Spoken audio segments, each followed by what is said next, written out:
Hermanos, muy buenos días. Hoy es Día del Señor, septiembre 5 del 2021, y vamos a iniciar entonces nuestra reunión. Vamos a estudiar en este Día del Señor un tema muy importante en cuanto a nuestra fe en Jesucristo, que es lo que la Biblia enseña en el Nuevo Testamento. Antes de iniciar, entonces, vamos a empezar con una oración. Oremos. Padre Celestial, gracias en esta mañana que es tu día. Venimos, Señor, con humildad de corazón y pedir tu dirección, que tu Santo Espíritu nos guíe a la verdad y a encontrar alimento para nuestra alma y crecer así en el conocimiento de la gracia de Cristo. Esa es mi oración en el nombre de Jesús. Amén.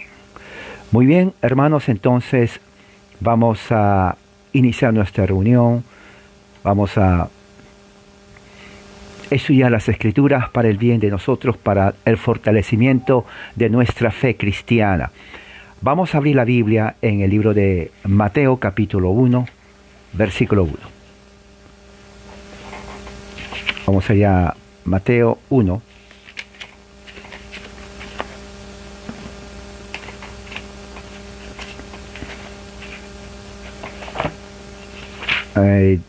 Tengo aquí las Escrituras, la versión Nueva Biblia de las Américas.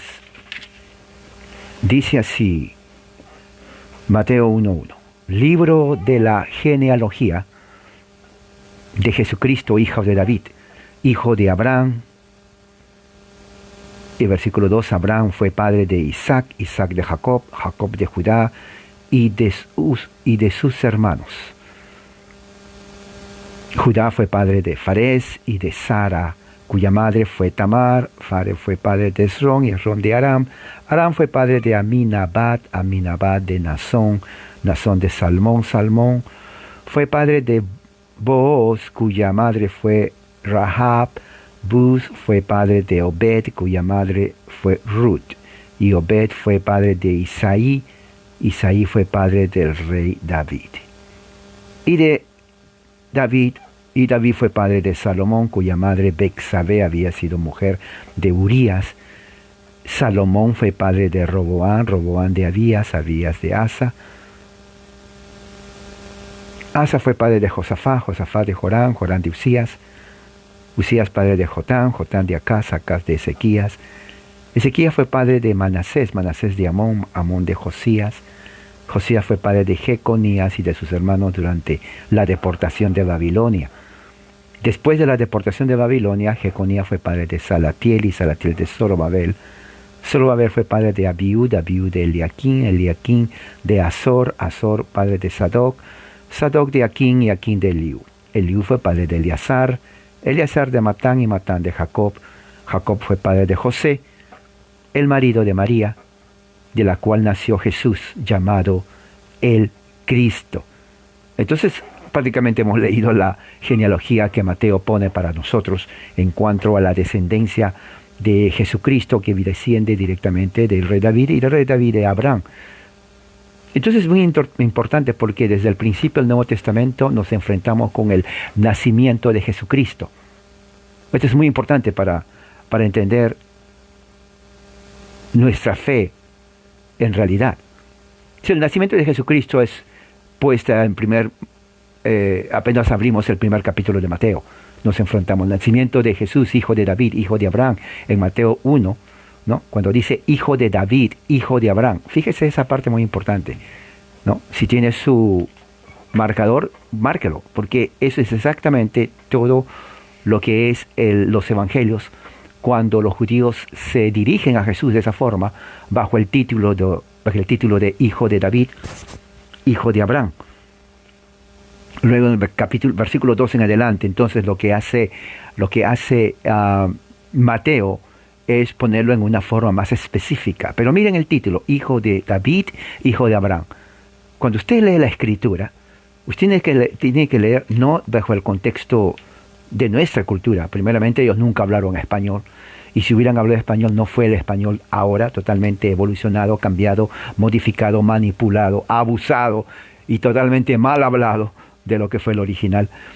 Pero ellos hablaron griego del estilo koiné, ¿no? de ese dialecto.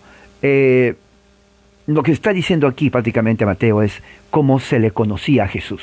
Tenemos que entender el aspecto histórico, cultural, cómo se le conocía a Jesús. Cuando vamos a la Biblia tenemos que venir con esa perspectiva de hace 2000 años, de Palestina, del primer siglo, para entender, ¿no? Por eso es muy importante que usted estudie el contorno cultural de ese tiempo, no de ahora, sino de ese tiempo, bajo qué situación geopolítica estaba el Imperio Romano, en su cenit, en su cima, un imperio poderosísimo que había alcanzado gran parte del mundo. Por eso que Pablo, cuando dice mundo, se refiere al Imperio Romano. Tiene que entender eso.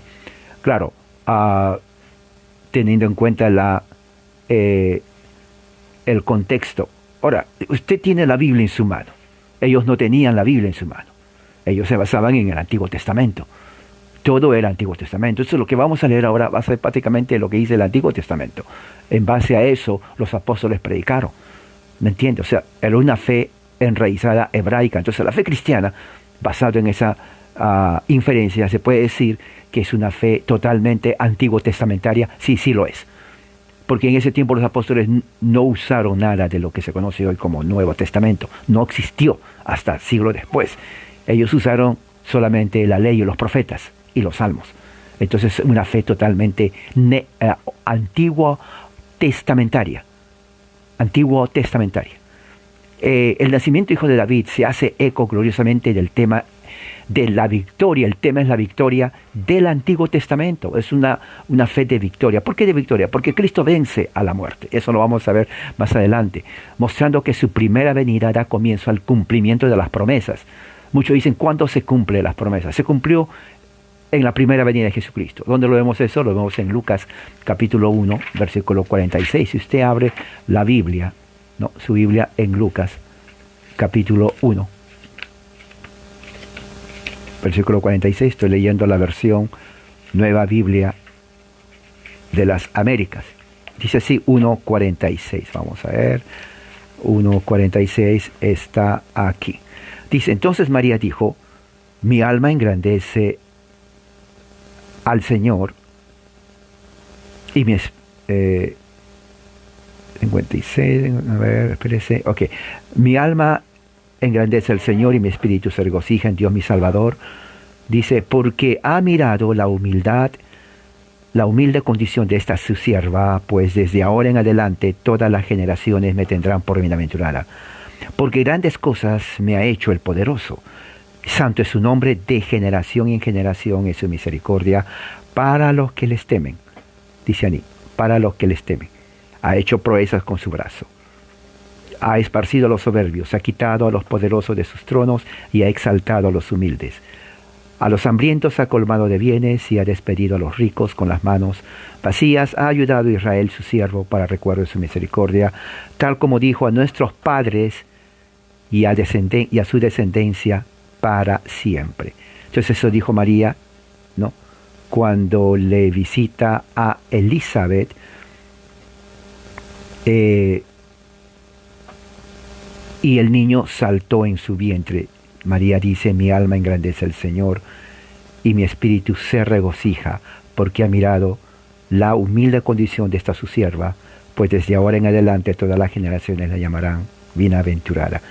Prácticamente esto es una oración de alabanza de María como testimonio que el Señor se reveló a María de una forma extraordinaria como nunca se ha revelado a ninguna otra mujer. Entonces vemos que el nacimiento de Jesús ya empieza con el cumplimiento de las promesas, ¿no? También esto lo vemos, está en el 46 hasta el 55, ya lo hemos leído. Mira lo que dice el 55, tal como dijo a nuestros padres, a Abraham, a su descendencia para siempre. O sea, cumplimiento. Lucas 1:55 habla del cumplimiento de los tiempos en cuanto a Jesucristo.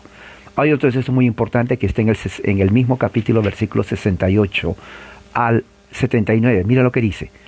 Dice, bendito sea el Señor, dice Zacarías, lleno del Espíritu Santo, Dios de Israel, porque nos ha visitado, fíjese la palabra, nos ha visitado, y ha traído redención para su pueblo. Ha traído el tiempo pasado perfecto, o sea, se cumplió en ese tiempo. Nos ha levantado, el verbo ha levantado un cuerno de salvación, o sea, poder, en la casa de David. ¿Se acuerda que Mateo empieza Jesús, hijo de David? ¿Ok? En la casa de David, porque eso es entendible de que ya Dios cumplió el cumplimiento, la profecía que hizo de que en la casa de David nunca va a faltar el rey. Aquí está el cumplimiento en el primer siglo. Dijo, salvación, tal como anunció por boca de sus santos profetas, versículo 70, desde los tiempos antiguos. Fíjese, también hay que poner esto. Lucas 1:70 nos dice que ya se cumplió la profecía. Ahí lo dice, Zacarías, tal como lo anunció por sus santos profetas. De nuestros enemigos, que la mano de todos y de la mano de todos los que nos aborrecen, para mostrar misericordia a nuestros padres, dice, para recordar su santo pacto. ¿Cuál pacto? El pacto de Abraham. Se dan cuenta que la teología del pacto inclusive está en todo el Nuevo Testamento. Estamos estudiando las Escrituras. El pacto de Abraham, cuando dice para recordar su santo pacto, recordar, mente, ¿cuál pacto? Ellos sabían que cuando Zacarías está hablando del pacto, está hablando del pacto abrámico que Dios hizo a Abraham, que está registrado en Génesis 12, Génesis 13, Génesis 15, Génesis 17. ¿Qué más? Juramento que hizo a nuestro padre Abraham. Ahí está. Pacto abrámico se cumple en Jesucristo. Concedernos que, librados de la mano de nuestros enemigos, les sirvamos sin temor, en santidad, justicia delante de Él. Y tu niño serás llamado profeta del Altísimo. Versículo 76. Zacarías le dice que él se va a llamar profeta del Altísimo. Dice, porque irás delante del Señor para preparar sus caminos. No. Para dar a su pueblo el conocimiento de salvación por el perdón de sus pecados. Entonces, prácticamente ahí vemos lo que Zacarías está hablando acerca del cumplimiento de los tiempos. La plenitud del tiempo entonces llega en el primer siglo. El cumplimiento de los tiempos que hablaron los profetas se cumple en el primer siglo. Eso lo vemos en Mateo 3:2. Perdón, en Gálatas 4:4. Mira lo que dice el libro de Gálatas, capítulo 4, versículo 4. Interesante lo que dice Pablo cuando escribe a los Gálatas. Aquí está, Gálatas 4:4. Muy bien, dice así Pablo en esta parte. Versículo 1. Digo pues, mientras el heredero es menor de edad, en nada es diferente del siervo, aunque sea el dueño de todo, sino que está bajo guardianes y tutores hasta la edad señalada por el Padre. Así también nosotros, mientras éramos niños, estábamos sujetos a servidumbre bajo las cosas elementales del mundo. Eso está hablando Pablo a los Gálatas en cuanto a su relación con la ley.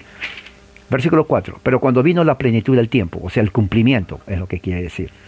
Cuando vino la plenitud del tiempo, Dios envió a su Hijo. Esa parte tiene que ustedes subrayarlo. Cuando vino la plenitud del tiempo, o sea, el cumplimiento del tiempo, Dios envió a su Hijo, ese es Jesucristo, nacido de mujer, María, nacido bajo la ley, ¿no? En la ley de Moisés, a fin de que, con el propósito de que redimiera a los que estaban bajo la ley, para que recibiéramos la adopción de hijos. Pero fíjese la palabra que dice clave, cuando vino el cumplimiento del tiempo. Si alguien le pregunta a usted, ¿cuándo se cumplió lo que dice el Antiguo Testamento? Usted tiene que decir, se cumplió en la venida de Cristo. ¿Dónde dice eso? Gálatas 4:4. Eso es lo que está diciendo. En Gálatas 4:4 se dice eso. Mira lo que dice Efesios 1:10. Más adelante, en el libro de Efesios, ¿no? En el capítulo 1, versículo 10. Dice así,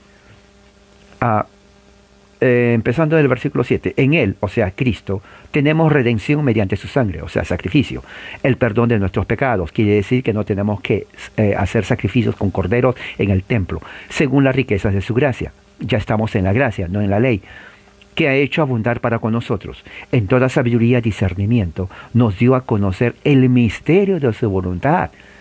Nos dio a conocer el misterio de su voluntad. Eso le está hablando Pablo a la iglesia en Éfeso. Y mira lo que dice aquí. de su voluntad. ¿Cuál es el misterio de su voluntad? Según la buena intención que se propuso en Cristo. Aquí nos está diciendo algo más. O sea que la voluntad que Dios nos da a conocer es en Cristo. Es en Cristo. Y dice así, con miras, o sea, esperando a una buena administración, o diríamos dispensación, ¿no? O administración redentiva, en el cumplimiento de los tiempos. O sea, hay una razón por la cual Dios envía a Jesucristo justamente hace 2000 años.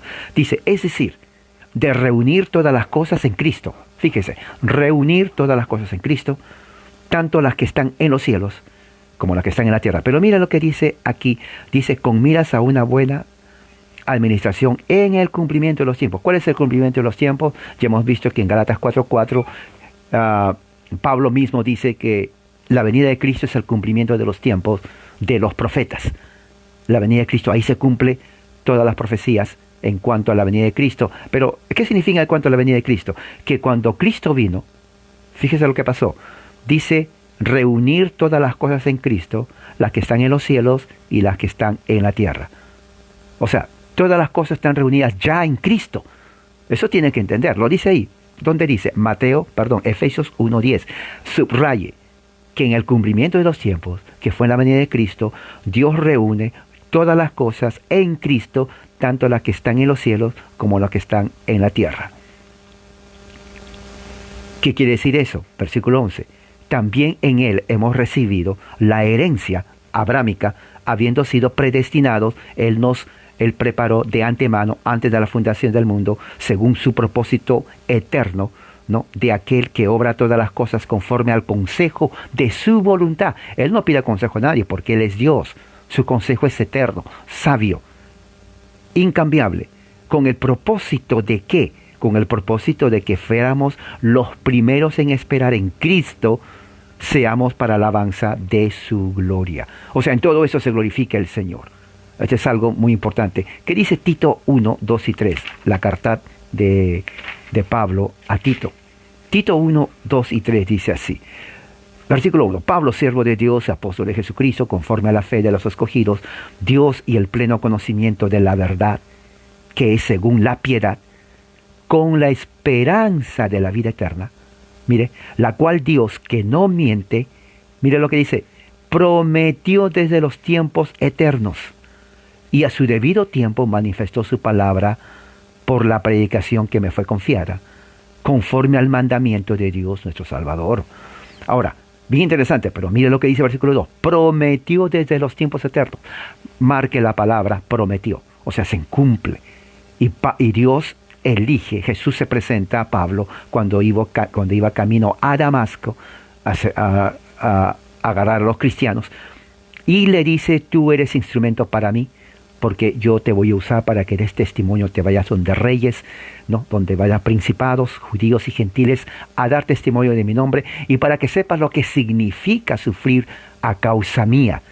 Entonces vemos que se cumplió, ahí mismo lo dice, mire, versículo 2, prometió, con la esperanza prometió desde los tiempos eternos, y a su debido tiempo manifestó su palabra, o sea, la venida de Jesucristo. O sea, el reino del pacto de Cristo se acerca en su ministerio temprano porque se cumplió el tiempo para que venga. En Mateo 3:2, por ejemplo, si vamos al Evangelio de Mateo, capítulo 3, versículo 2, dice esto. Así, en aquellos días llegó Juan el Bautista predicando en el desierto de Judea, diciendo, arrepiéntanse, porque el reino de los cielos se ha acercado. O sea, mira lo que dice el testimonio de Juan el Bautista. El reino de los cielos se ha acercado. Mira el tiempo perfecto. Ha acercado. No dice se va a acercar en unos 2000 años o ya se acercó. Se ha acercado. Está viviendo el reino de Dios en ese tiempo. Mira el verbo. Porque dice Juan, Juan, a quien se refirió el profeta Isaías, es aquel a quien se refirió el profeta Isaías cuando dijo, voz que clama en el desierto. Isaías, cuando dice voz que clama, se refería a Juan el Bautista. Preparen el camino del Señor, hagan hagan derechas sus sendas. Eso se está viendo claramente en ese texto. O sea, Juan el Bautista viene a ser un marcador que separa la era del antiguo pacto y que se está desvaneciendo, y la entrada del nuevo reino en Cristo. Eso se ve también en Mateo 11:11. Mira lo que dice en el mismo libro de Mateo, capítulo 11, versículo 11, para tener el contexto. 7. Mira lo que dice Jesús. Mientras ellos se iban, Jesús comenzó a hablar a las multitudes acerca de Juan el Bautista. Y Jesús pregunta, ¿qué salieron a ver en el desierto? ¿Una caña sacudida por el viento? Pero, ¿qué salieron a ver? ¿Un hombre vestido con ropas finas? Miren, los que usan ropas finas están en los palacios de los reyes. Pero, ¿qué salieron a ver? ¿A un profeta? Sí, les digo, y uno que es más que un profeta. Este es de quien está escrito: he aquí yo envío mi mensajero delante de ti, quien preparará tu camino delante de ti. En verdad les digo que entre los nacidos de mujer no se ha levantado nadie mayor que Juan el Bautista. Sin embargo, el más pequeño en el reino de los cielos es mayor que él. El mismo testimonio de Jesús, ¿no? En Juan 3:26-30, mira lo que dice el Evangelio de Juan 3:26-30, dice así: surgió entonces una discusión entre los discípulos de Juan y un judío acerca de la purificación. Vinieron a Juan y le dijeron: Rabí, mira, aquel que estaba contigo al otro lado del Jordán, de quien diste testimonio, está bautizando y todos van a él. Juan le respondió: ningún hombre puede recibir nada si no le es dado del cielo. Ustedes mismos me son testigos que dije: yo no soy el Cristo, sino que he sido enviado delante de él. El que tiene la novia es el novio, pero el amigo del novio que está allí y le oye se alegra en gran manera con la voz del novio. Y por eso este gozo mío se ha completado, o sea, se cumplió, se ha completado. Es necesario que él crezca y que yo disminuya. Bueno, está hablando de una referencia al antiguo y nuevo pacto. Él cuando dice yo disminuye, está hablando que el antiguo pacto ya está pasando. Y cuando dice que él crezca, está refiriendo al nuevo pacto en Cristo, que está creciendo. Durante todo el ministerio terrenal, ¿no?, Cristo manifestó su poder sobre los demonios como una evidencia que el reino de los cielos se había acercado. Eso lo vemos en Mateo 12:28. Si vamos al libro de Mateo, capítulo 12, versículo 28. Mira lo que dice acá. Dice Mateo 12:28. 27. Si yo expulso los demonios de Belcebú, ¿por quién expulsarán los hijos de ustedes? O sea, Jesús está hablando a los fariseos. Había una escuela en los fariseos que los hijos de ellos se preparaban para el sacerdocio, y que parece que había una escuela de exorcistas en ese tiempo. Entonces, por eso que Jesús les dice a ellos: si yo expulso a los demonios por Belcebú, díganme ustedes, sus hijos, ¿en nombre de quién expulsan a los demonios? Una pregunta retórica, ¿no? Por tanto, ellos serán sus jueces. ¿Por qué le dice ellos serán sus jueces? Porque Jesús expulsaba demonios bajo el poder de Dios. Y los hijos de los fariseos en la escuela exorcista, bueno, tenían que invocar el nombre de Dios. Entonces, si ellos acusaban a Jesús que exorcizaba bajo la autoridad de Belcebú, lo que está diciendo en esa pregunta retórica es: bueno, sus hijos también entonces. Por eso les dice: si yo hago por el poder de Belcebú, ¿por quién hacen sus hijos esto? ¿No? Pero mira lo que dice el versículo 28. Pero si yo expulso los demonios por el Espíritu de Dios, Jesús hace referencia al Espíritu de Dios. Jesús, Espíritu de Dios, o sea, la Trinidad en acción. Este es un buen texto para refutar a los herejes de los testigos de Jehová que dicen que no existe la Trinidad, porque ellos de una manera totalmente falsa, ¿no?, dicen que nosotros somos triteístas, los trinitarios, porque ellos dicen dónde dice la Biblia la palabra Trinidad. Bueno, no nos basamos en la palabra Trinidad en la Biblia, sino en la evidencia. Esta es una evidencia. Aquí está la evidencia escritural. Jesucristo echa demonios, como dice aquí, por el Espíritu de Dios. Significa eso, el reino de Dios ha llegado. Fíjese el verbo, ha llegado a nosotros. O sea, no es algo en el futuro. Ya el reino de Dios se manifestó cuando Jesús echó fuera demonios. Después de su... es decir, estamos viendo esto, y no espera que el reino de Dios se instaure en su segunda venida, porque mientras él predicaba el Evangelio, él afirma que es el rey mientras está en la tierra, lo cual significa que el reino de Dios se ha acercado. Juan 12:12, eso lo vemos en el Evangelio de Juan, versículo 12, capítulo 12, versículo 12, Juan 12:12. Miren lo que dice allí. Al día siguiente, cuando la gran multitud que había venido a la fiesta oyó que Jesús venía a Jerusalén, tomaron hojas de las palmas y salieron a recibir a Jesús y gritaban: Hosana, bendito el que viene en el nombre del Señor, el Rey de Israel. Rey de Israel. Durante todo su ministerio, Jesús mismo confirma su reinado en la tierra. En Hechos 2:30, capítulo 2, versículo 30 y 36, entonces allí es cuando Jesús entra al trono de su reinado y es celebrado. Y miren cómo sucede esto. Veamos a la narrativa que pone Lucas. Lucas capítulo 2. Perdón. Hechos, perdón.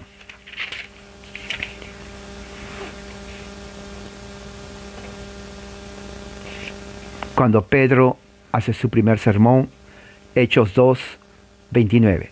Hermanos del patriarca David, les puedo decir con franqueza que David murió y fue sepultado. Su sepulcro está entre nosotros hasta el día de hoy.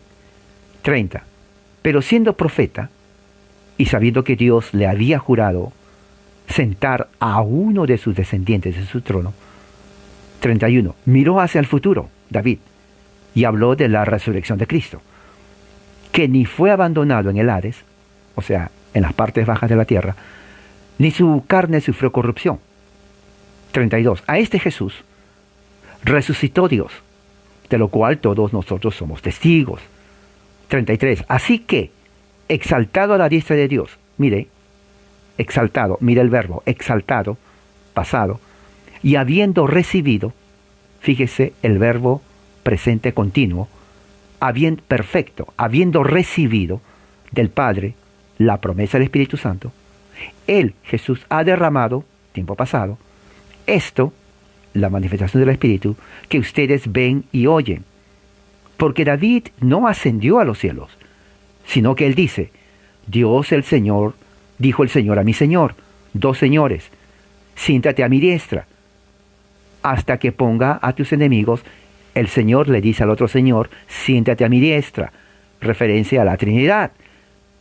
Se dan cuenta que la evidencia de la Trinidad está en todas partes y que no es como dicen los falsos testigos de Jehová, que si no dice la palabra Trinidad es porque no hay Trinidad, lo cual nunca la Iglesia ha hecho eso. No hay ningún documento en los últimos 2000 años de la Iglesia donde se diga creemos en la Trinidad porque hay una palabra en la Trinidad. Eso es mentira. Eso es mentira que hacen los herejes testigos de Jehová, porque nosotros no decimos eso, nadie dijo eso. La razón que creemos es por la evidencia bíblica que está aquí, como en este caso. Aquí está la evidencia bíblica. Dijo el Señor a mi Señor. ¿Quién es el Señor que le dijo al otro Señor? Bueno, obviamente es Dios el Padre, le dijo a Jesucristo. ¿Qué le dice? Siéntate a mi diestra. Sentarse a la diestra significa gobierno, reino. O sea, en ese momento Cristo se sentó a gobernar. Y dice, y vas a estar aquí reinando, no que vas a reinar. En ese momento entró, se inauguró y se celebró su entronización. Hasta que ponga a tus enemigos, vas a reinar hasta que ponga a tus enemigos. Mira lo que dice, hasta que ponga a tus enemigos, versículo 37, hasta que ponga a tus enemigos por estrado de tus pies. Entonces la pregunta es, ¿reina Cristo? Aquí lo dice. Volvamos a lo que dice Pedro. Pedro dice, citando a David, porque David no ascendió al cielo, pero él dice, dijo el Señor, el Padre, a mi Señor, Jesús, siéntate a mi diestra. Gobernar, hasta que vas a gobernar hasta que tus enemigos, la humanidad que está en contra tuya, sean sometidos. Eso significa estrado de tus pies. Estrado de tus pies es una metáfora que significa gobierno. Se dan cuenta, la Biblia está llena de metáforas. Entonces, hasta que ponga a tus enemigos bajo tu dominio. 36. Sepa pues con certeza toda la casa de Israel, una metáfora refiriéndose a los judíos, toda la casa de Israel, que este Jesús, o sea, a quien ustedes crucificaron, ellos estaban fresca la memoria de la crucifixión de Jesús. Y aquí está esta palabra clave que ustedes tienen que siempre memorizar, versículo 36. Dios lo ha hecho. Miren el verbo pasado perfecto. Dios lo ha hecho. Dios lo ha hecho. Ha hecho. No lo va a hacer en el futuro o en el año 2000, 2020. Lo ha hecho. ¿Qué lo hizo? Señor y Cristo. Eso es cuando Jesús, después de la resurrección, es recibido en gloria y exaltación al trono de su Padre. O sea, el reino de Cristo, cuando Cristo ya está entronizado, empieza en ese momento. Desde los cielos. Jesús está gobernando. Estamos viviendo el reino de los cielos. Estamos viviendo lo que Juan en su carta a las 7 iglesias llama el milenio. Este es el milenio. Jesús está gobernando. Ahora, esto es muy interesante. A partir de ese momento, ¿no? Sabemos que Jesús ya en una posición real a la diestra del Dios Todopoderoso. Eso lo vemos en Marcos 16, 19. Mira lo que dice el Evangelio de Marcos 16, 19. Marcos 16, 19 dice así. ¿Dónde está? Aquí está. Entonces el Señor Jesús, después de hablar con ellos, fue recibido en el cielo. Se sentó a la diestra de Dios. Otra vez, recuerden, estudiar las Escrituras. Se sentó a la diestra de Dios y salieron ellos, predicaron por todas partes, corroborando el Señor con ellos, confirmando la palabra por medio de las señales que le seguían. Ahora, pero fíjese lo que dice ahí, versículo 19. Fue recibido en el cielo y se sentó a la diestra de Dios. Diestra de Dios es una metáfora que significa gobierno. ¿Okay? Mira lo que dice Romanos 8:34, el apóstol Pablo, el gran apóstol, el que viajó por toda Asia. Capítulo 8, versículo 34. Dice así dice. ¿Quién acusará a los escogidos de Dios? Versículo 33. Dios es el que justifica. ¿Quién es el que condena? Cristo es el que murió. Sí, aún más, el que resucitó. El que además, mira lo que dice, se sienta a la diestra de Dios, el que también intercede por nosotros. ¿Dónde está Jesús? Está a la diestra de Dios. Está gobernando. Estamos en el reino de Dios ahora. Mira lo que dice, por eso tiene su Biblia. Sí, una de las cosas que tienen que hacer las iglesias evangélicas es estudiar las Escrituras. Hacer como se llama el Midrash. Ese es el tema principal. La Reforma nos enseña, no, esto es algo para los amigos evangélicos, la Reforma nos enseña que cuando vamos a la congregación a adorarle, ¿no? A adorarle con salmos y cánticos espirituales, ¿no? Tenemos que concentrarnos en el estudio de la palabra de Dios. En el estudio de la palabra de Dios. De nada sirve que usted se cambie de religión, dejar la religión católica y meterse a la religión de las sectas evangélicas, si usted no conoce las Escrituras. Es la verdad, sería una pérdida de tiempo, ¿no? Pero cuando vamos a la Escritura y comenzamos a como dice Jesús, escudriñar. Escudriñar significa excavar. ¿No? ¿Saben lo que es excavar? Hacer un hoyo para sacar lo que está adentro. Bueno, cuando sacamos el significado, cuando estudiamos lo que es, entonces uno va a llegar al entendimiento de lo que es el Evangelio. Jesús está reinando ahora, en este momento. ¿Qué dice Efesios 1:20? Efesios 1:20.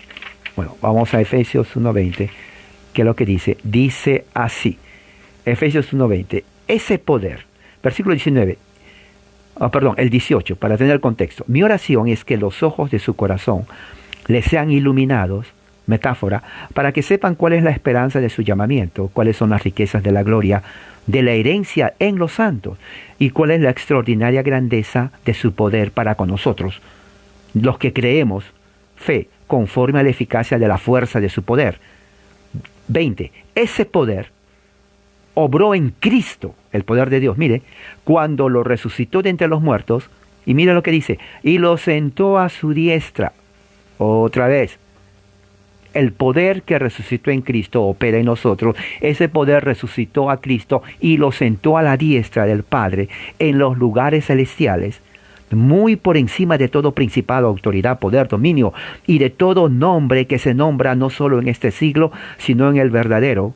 Y mira lo que dice, y sometió bajo sus pies a él, y lo dio por cabeza a todas las cosas a la iglesia, la cual es su cuerpo, la plenitud de aquel que lo llena en todo. Ahora, ¿qué estoy diciendo aquí? Mira lo que dice, y todo lo sometió bajo sus pies. Todo lo que existe en el universo, en la tierra, en el universo, debajo de la tierra, todo está sometido al poder de Cristo. Eso es lo que está diciendo Pablo acá. Mira lo que dice Efesios capítulo 1, que Él ya está reinando. Está reinando, estamos en el reino de Cristo y estamos con Él. Estamos justamente con Él. Primera de Pedro 3:22, mira lo que dice. Eso también es muy importante. Primera de Pedro 3:22, referente al reino de Cristo y nosotros con Él. Mira lo que dice. Dice, y correspondiendo a esto, Primera de Pedro, ¿cuánto? 1:3:22. El bautismo ahora los salva a ustedes, no quitando la suciedad de la carne, sino como una petición a Dios de una buena conciencia, mediante la resurrección de Jesucristo. Mira lo que dice, resurrección. 22. Eso tiene que tomarlo en cuenta. ¿Quién está a la diestra de Dios? Diestra de Dios significa una metáfora que significa gobierno. Habiendo subido al cielo, después de que le habían sido sometidos ángeles, autoridad y potestad. Esto es increíble. Mire, dice, después que le habían sometido ángeles, autoridades y principados. Ahora, algo que quiero yo hacer con ustedes es justamente este verbo, porque mira lo que dice el versículo 22. Esto es increíble, porque esto es algo que nos está enseñando el mismo, está en el 3:22. El apóstol Pedro, ok, vamos aquí. Quiero ver esta parte.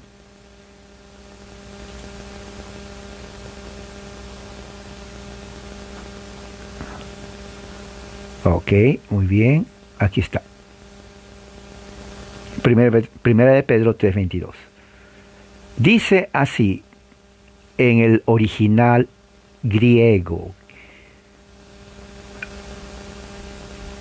que habiendo ido está justamente en el aoristo pasivo participio. Significa que es una acción en el pasado que está sucediendo en el presente. ¿Qué sucedió en el pasado? Jesús fue al cielo, en el presente sigue en el cielo. Dice, habiendo sujetado, ¿no? Está en el mismo tiempo el verbo, en el aoristo, participio pasivo. Fíjese, participio pasivo significa habiendo sujetado, subordinado, ¿no? Ok, vamos a poner esa forma en el idioma de nosotros para que entendamos que él está diciendo que cuando él fue al cielo, los ángeles y las autoridades, angelión, exousón y dinameón, significa el poder, las autoridades y los ángeles se han sujetado, se han subordinado en completa obediencia a Cristo.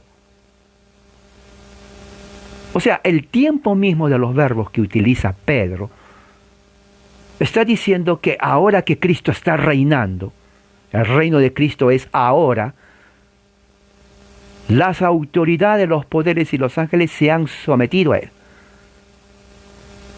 Ahora, esto es increíble porque es cierto, alguien dice, pero oiga, pero mira el mundo cómo está. No, violencia, terrorismo, negación de Cristo, y hay una lista larga. Claro, sí, así es. Pero recuerda lo que está diciendo aquí. El reino de Dios está creciendo. Y ya empezó la sujeción a Cristo de los dominios, de las autoridades y de los ángeles. O sea, Cristo reina. Cristo es rey ya. No es que va a ser rey después, como se les ha enseñado a muchos evangélicos. No. La Biblia presenta, ahí está la evidencia. Cristo está sentado, metafóricamente utiliza la palabra sentado, a la diestra de Dios. O sea, está gobernando ahora. Gobernando ahora. Esto es teología de las Escrituras, hermano, que no estoy inventando. Y que los ángeles, las autoridades y los poderes se han sometido a Él. Por eso que los cristianos del primer siglo proclamaban a Cristo como el Rey de Reyes, el Señor. ¿Dónde dice eso? Hechos 3.15. Mira lo que dice Hechos 3.15. El mensaje del Evangelio. Mire, Hechos 3.15. Libro de Hechos, capítulo 3, verso 15. ¿Qué dice ahí? Ok, aquí tengo. Hechos 3.15 dice así. Vamos a empezar del 13. El Dios de Abraham, de Isaac y de Jacob, teología pactual, mire cómo dice Pedro, el Dios de Abraham, Isaac y de Jacob. Ese es el mensaje del Evangelio, el original, el pristino. El Dios de nuestros padres ha glorificado ¿a quién? A su siervo Jesús. Mire el verbo, ha glorificado. O sea, pasado perfecto. ¿Dónde está esto? Esto está en Hechos. Déjame buscar aquí. Hechos 3:13. Vamos a ver. Muy bien.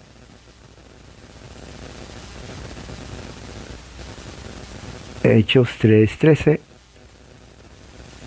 Ok.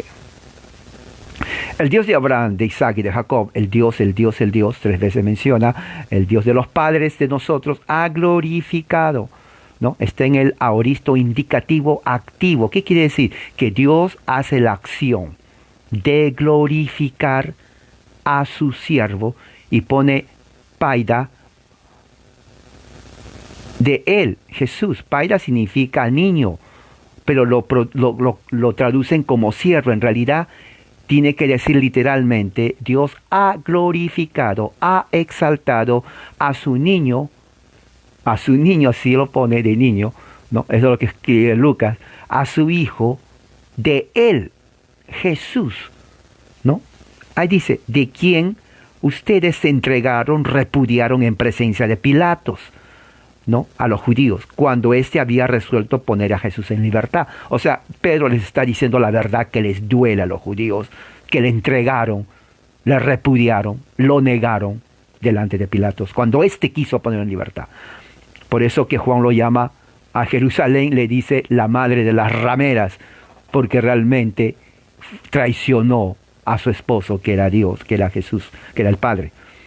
Y dice, pero ustedes repudiaron al santo, al justo, pidieron que les conceda un asesino. ¿Se dan cuenta por qué Juan en Apocalipsis llama a la gran ramera a Israel? Por eso. Y dieron muerte al autor de la vida, al que Dios le resucitó de entre los muertos, por lo cual nosotros somos testigos.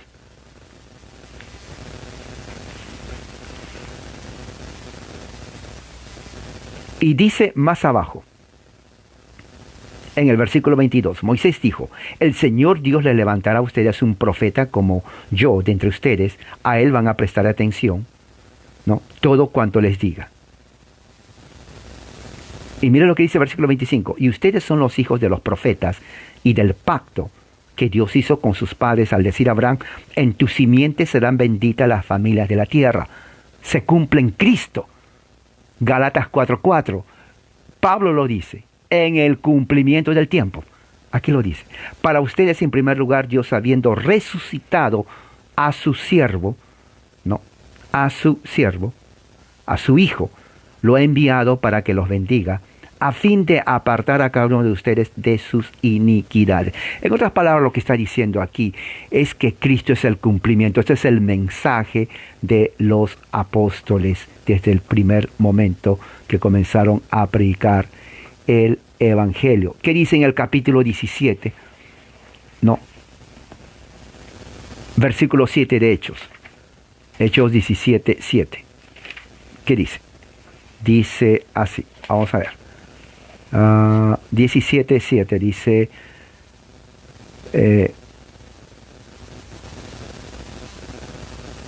y Jason, o Jasón, en inglés es Jason, español es Jasón, los ha recibido. Todos ellos actúan contra los decretos de César, o sea, el emperador, diciendo que hay otro rey. ¿Se dan cuenta? El mensaje de los cristianos es que Cristo es rey, porque recuerden, en este tiempo ya el imperio romano tenía el culto al emperador, que empezó con Julio César, pasó con Augusto César, con Tiberio César, con Calígula, con Claudio, con Nerón, y sucesivamente, y tenían que uno rendir pleitesía, ¿no? Uno tenía que rendir culto, adoración a las estatuas de los emperadores, y el que no lo hacía entonces era traidor a la patria y lo llevaban a los leones, al circo romano. Entonces aquí vemos que Lucas está diciendo que los romanos de ese tiempo y los judíos que estaban en contra de los cristianos decían, él está en contra del emperador porque le llaman a Jesús rey. ¿Se dan cuenta? El mensaje de eso, le llamaban a Jesús rey. ¿Qué dice en Apocalipsis 1:5 el apóstol Juan cuando está en la gran tribulación que Jesús había prometido y que se cumple durante el reinado de Nerón, la gran tribulación? ¿Qué dice en Apocalipsis 1:5? Dice así, él a las 7 iglesias, porque su carta lo escribe solamente a 7 iglesias. Mire, Juan a las 7 iglesias que están en el Asia, ahí lo escribe, que están en el Asia, ¿no? Gracia y paz a ustedes de parte de aquel que era y que da a venir. Mire lo que dice el versículo 5, y de parte de Jesucristo, el testigo fiel, primogénito de los muertos, y mira lo que dice, lo que sigue, soberano de los reyes de la tierra. Ahí está, soberano de los reyes de la tierra. ¿Cuál fue el mensaje de los apóstoles? Que Cristo es rey. Que Cristo es rey. Entonces las personas podían entrar al reino de Dios, al reino de Cristo, creyendo en Jesucristo. Mira lo que dice Colosenses 1:12. El libro de Colosenses, capítulo 1, versículo 12. Aquí lo leo. Dice así. 11. Rogamos que ustedes sean fortalecidos con todo poder según la potencia de su gloria, para obtener toda perseverancia y paciencia con gozo. Mira, dice 12, dando gracias al Padre que nos ha capacitado para compartir la herencia de los santos en la luz. Los ha capacitado. ¿Qué es compartir la herencia? El Evangelio, predicar el Evangelio. ¿Qué dice en el versículo 13? Porque Él nos libró del dominio de las tinieblas, ¿no? ¿Quién es Él? Dios nos libró. Mire el verbo, nos libró, pasado, de las tinieblas. Nos trasladó. Mire el verbo, trasladar, pasado. ¿A dónde nos trasladó? Al reino de su amado Hijo. O alguien dice, un momento, yo estoy viviendo aquí en Argentina, yo vivo en Perú, en Uruguay, Chile, ¿cómo yo voy a estar en el cielo? Bueno, dejemos lo que dice Pablo de aquí. Dice, nos trasladó al reino de su amado Hijo, en quien tenemos redención, el perdón de los pecados. Lo que está diciendo aquí, que cuando uno pone su fe en Cristo, uno es perdonado, uno es justificado, uno es adoptado como hijo de Dios. Ese es un cambio espiritual en donde significa que nos traslada al reino de su Hijo. O sea, estamos reinando con Cristo. Para muchos esto suena difícil. ¿Cómo que reinar en Cristo? Bueno, mira lo que dice el verbo en griego. Dice, nos ha liberado del dominio. Eso está en el verbo auristo indicativo. ¿Qué significa verbo auristo indicativo? Significa que es una realidad que está pasando. Es una realidad. O sea, ha sucedido y es real. A eso significa. Nos sacó del dominio de las tinieblas. Y dice, y nos transfirió. O sea, transferir significa nos cambia. Pero es un cambio de un lugar a otro, ¿no? Es como, por ejemplo, cambiar, mover un lugar y poner otro lugar. Ese cambio significa. O sea, en Cristo, Dios nos cambia del lugar de las tinieblas y nos pone al reino de su Hijo. Y dice, y está en el verbo indicativo. ¿Qué significa indicativo? Significa que es verdad, que es cierto, que no es algo subjetivo, que no es algo posiblemente va a pasar. No, es algo real. Y dice, ¿dónde nos puso? En el reino de su Hijo, de su amado Hijo. Entonces, los que somos de la fe de Cristo, ya hemos sido trasladados al reino de su Hijo espiritualmente y estamos reinando con Cristo. Por eso esto es el milenio que habla Juan. Esto es muy importante que tengamos en mente porque esto es lo que enseña las Escrituras. El gobierno de Cristo entonces va a su pueblo, ¿no? Porque ellos somos nosotros los súbditos en su reino y estamos sentados de una forma espiritual en una posición junto con Cristo, que está sentado a la diestra del Padre y que fue exaltado cuando Él resucitó y ascendió a los cielos. Es lo que dicen los apóstoles, ¿no? Mira lo que dice en Efesios capítulo 1, versículo 1, 3, 2 y 6. Mira lo que dice. 1. Pablo, apóstol de Cristo por la voluntad de Dios, a los santos que están en Éfeso, que son fieles en Cristo Jesús. Dice, versículo 3, bendito el Dios y Padre de nuestro Señor Jesucristo, que nos ha bendecido. Mire, tiempo pasado indicativo, o sea que es verdad que estamos bendecidos con toda bendición espiritual. Ya estamos bendecidos con toda bendición de los cielos, de Dios, divinas, bendiciones divinas. Ya no necesitamos algo más espiritual. Estamos completos en Cristo. A los amigos pentecostales se les ha enseñado, esto es algo que tienen que entender los amigos pentecostales desde el momento que se creó en los Estados Unidos, 1900 y algo, ¿no? Es que no necesita una segunda experiencia. Aquí Pablo está diciendo que en Cristo ya estamos completos. Léalo. Ok, no me cree, léalo. Efesios 1:3. Abra su Biblia. Dice, nos ha bendecido. Tiempo real, perfecto. Bendecido. ¿Con qué nos bendició? ¿Con qué nos bendijo? Toda bendición espiritual, completo, en su totalidad ya estamos bendecidos en los lugares celestiales en Cristo. Ahí lo dice. ¿Qué más dice? Capítulo 2, versículo 6 de la misma carta. Dice así, y con Él, o sea, Cristo, nos resucitó. Dios nos resucitó en Cristo. Y con Él, otra vez, nos sentó. Mira, resucitó, tiempo pasado. Sentó, tiempo pasado. En los lugares celestiales en Cristo. Entonces, ya estamos resucitados espiritualmente en Cristo. Y ya estamos sentados en Cristo.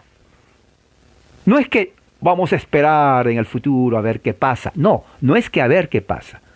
Para Pablo, el cristiano ya resucitó en Cristo y estamos sentados. Hermano, la Biblia no miente, no es mi palabra, ¿ok? Le puedo leer, tengo 25 versiones en español. Aquí, el milagro de la internet. Y aquí nos dice que en Cristo, ¿cómo? ¿Cuál versículo? Ok, Efesios 2, capítulo 6. Eso lo dice Pablo, eso yo no le digo yo ni el vecino, lo dice Pablo. En Él nos resucitó. Y dice, nos sentó en los lugares celestiales en Cristo, a fin de mostrar en los siglos venideros las sobreabundantes riquezas de su gracia por su bondad para con nosotros en Cristo Jesús. Ya estamos sentados. Estamos sentados realmente en Cristo. Así lo dice las Escrituras. 1 Corintios 3:21, mira lo que dice. 1 Corintios 3:21.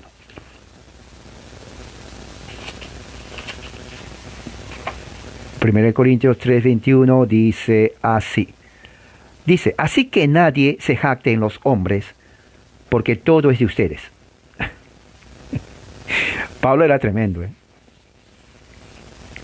Dice, así que nadie se jacte en los hombres, porque todo es de ustedes. ¿A qué se refiere todos? A la fe en Cristo.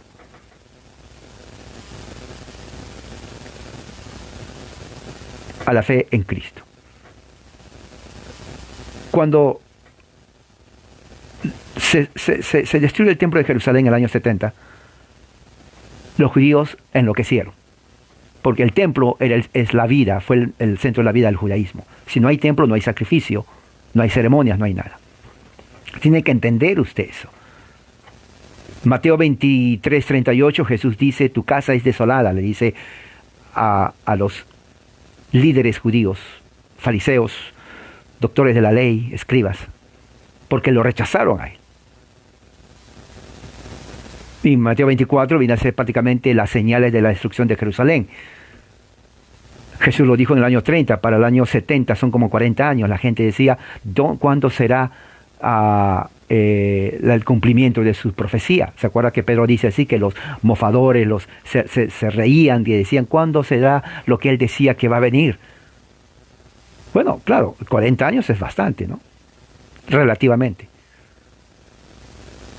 Y decían, no, es mentira, no va a haber destrucción del templo. No va a haber. Jesús lo que dijo, lo dijo, pero es un falso profeta. Porque no fue en los 5 años, no fue a los 10 años, no fue a los 20 años, no fue a los 30 años, fue a los 40 años, en el año 70. Entonces, ¿qué es lo que está diciendo aquí? Pablo sabía que el templo, desde el momento que Cristo resucita, de Jerusalén, no es el verdadero templo de Dios. ¿Ok? Escuchen bien lo que digo. Pablo sabía, los discípulos, que el templo de Jerusalén no era el verdadero templo de Dios. ¿Cuál es el verdadero templo de Dios? ¿Dónde está? ¿En qué país? Aquí le voy a decir en qué país está. Y está bien cerca de usted. Versículo 16. ¿No saben que ustedes son el templo de Dios?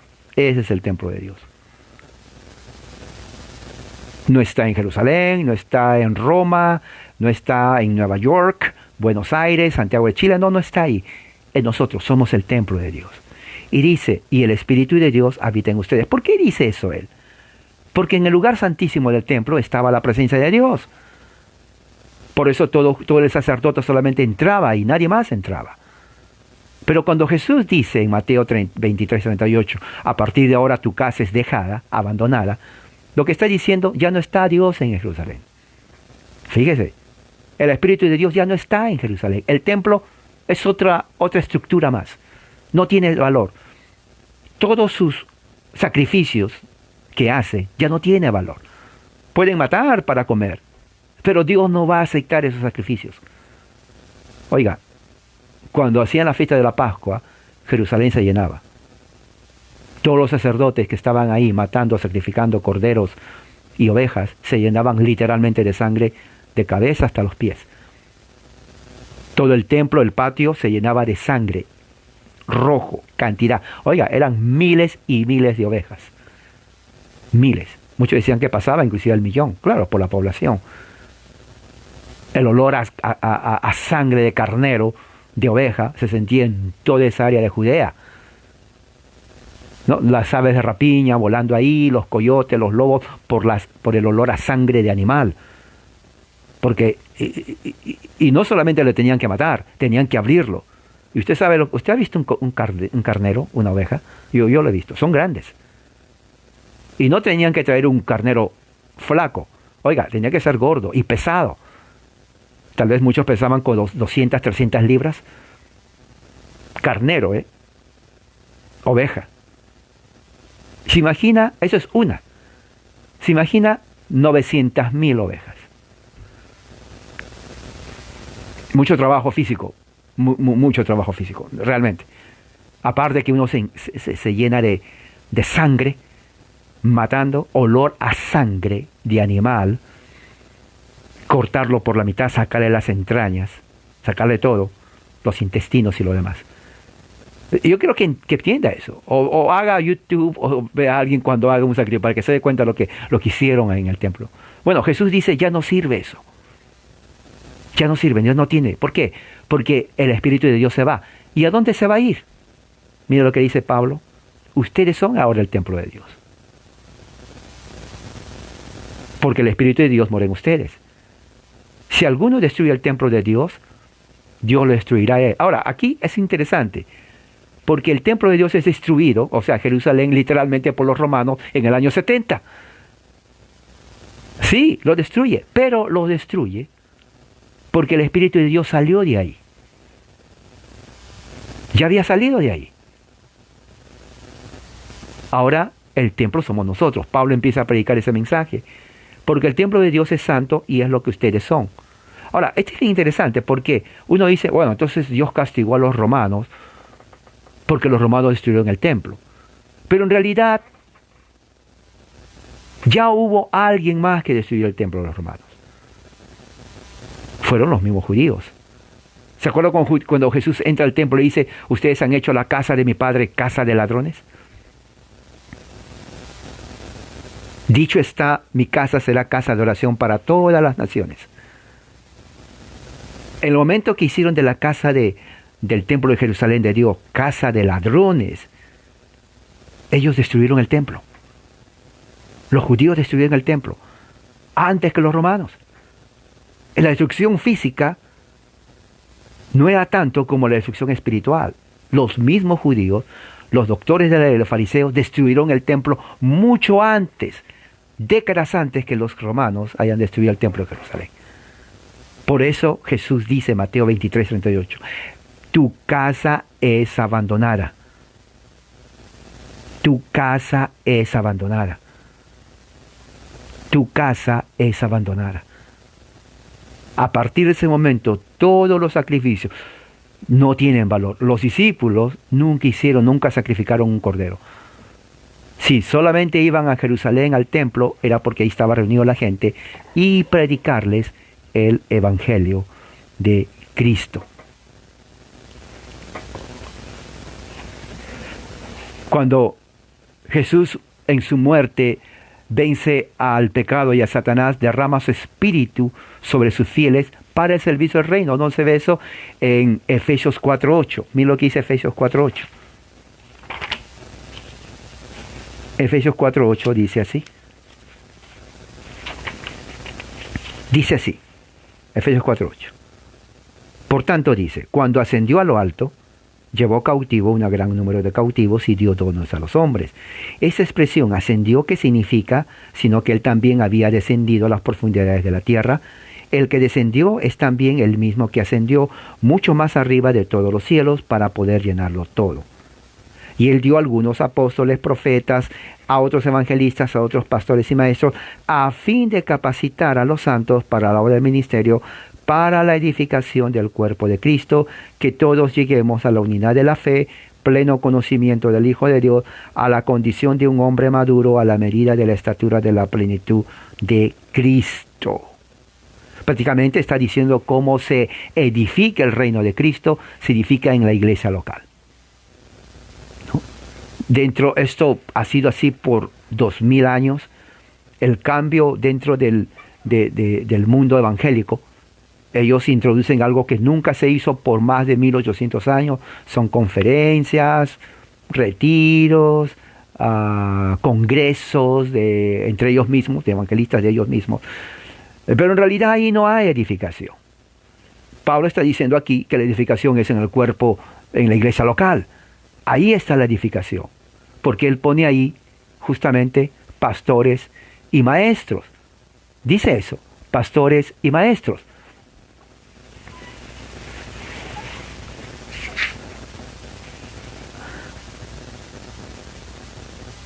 Entonces, en este momento, el reino de Cristo es de naturaleza esencialmente espiritual y opera desde dentro del corazón de uno. Romanos 14, 17, mira lo que dice.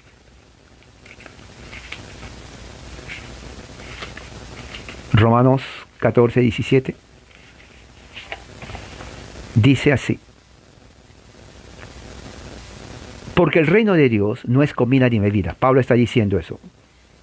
Porque había problemas en cuanto, en los romanos, a cómo celebrar el reino de Dios. Ellos no entendían bien esto.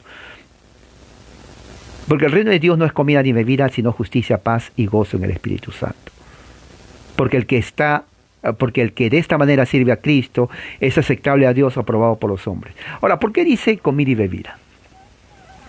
Recuerde que Pablo está hablando a Roma, a los cristianos de Roma.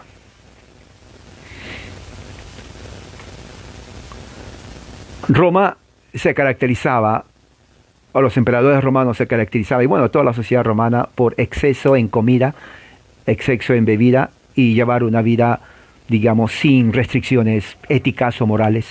Eran los liberales del primer siglo, póngase así. Los romanos eran los liberales del primer siglo en todo aspecto. ¿Ok? Obviamente no eran cristianos, ellos tenían sus propias deidades, ídolos, un paganismo rampante. Pero lo que caracterizaba era mucha comida, mucha bebida. Tanto eran las fiestas romanas en los emperadores de comida y bebida que cuando ya no había comida ellos tenían que vomitar y comerse su propia comida. Así era natural en la cultura romana. Estamos hablando de emperadores, de los grandes senadores. Calígula lo hizo eso, Nerón lo hizo eso, muchos emperadores hicieron eso. Traían cortesanas de toda Roma, ¿no? Y era así. Era algo totalmente repugnante. Entonces, tomando esa figura, Pablo dice, bueno, el reino de Dios a comparación de los de Roma no es comida ni bebida. Por eso les dice eso a los romanos. No es como ellos hacen, sino es otro tipo de gobierno. Nuestro reino es de justicia, es de paz y es de gozo en el Espíritu Santo. O sea, es espiritual. O sea, el hecho mismo que es justicia, gozo, ¿no? Y paz, es que es todo lo opuesto a lo que era el Imperio Romano. El Imperio Romano era injusto, era un imperio de guerra, siempre estuvo en guerra.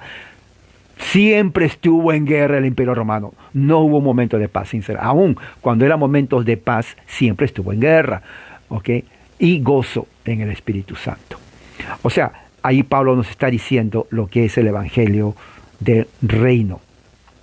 Eso es muy importante que tengamos en cuenta. Bueno, realmente el tiempo ya prácticamente llegamos al final. Tengo mucho que hablar. Si todo sale bien, en nombre de Dios, puedo continuar más tarde. Entonces vamos a orar. Vamos a terminar este momento con una oración, dando gracias a Dios por este día, y que este día, que es su día, podamos entonces dedicarlo a seguir estudiando la palabra de Dios. Oremos. Padre, gracias por tu amor y misericordia. Que tu palabra haya quedado en nuestra mente y corazón. Ayúdanos a entender más. El tiempo es muy corto y hay mucho que aprender de ti. Que tu gracia y tu amor y que tu Espíritu Santo haya aplicado eso a nuestra mente y corazón, ahora y siempre. Amén. En el nombre de Jesús, Señor, pasen un excelente día. Hoy día, amén.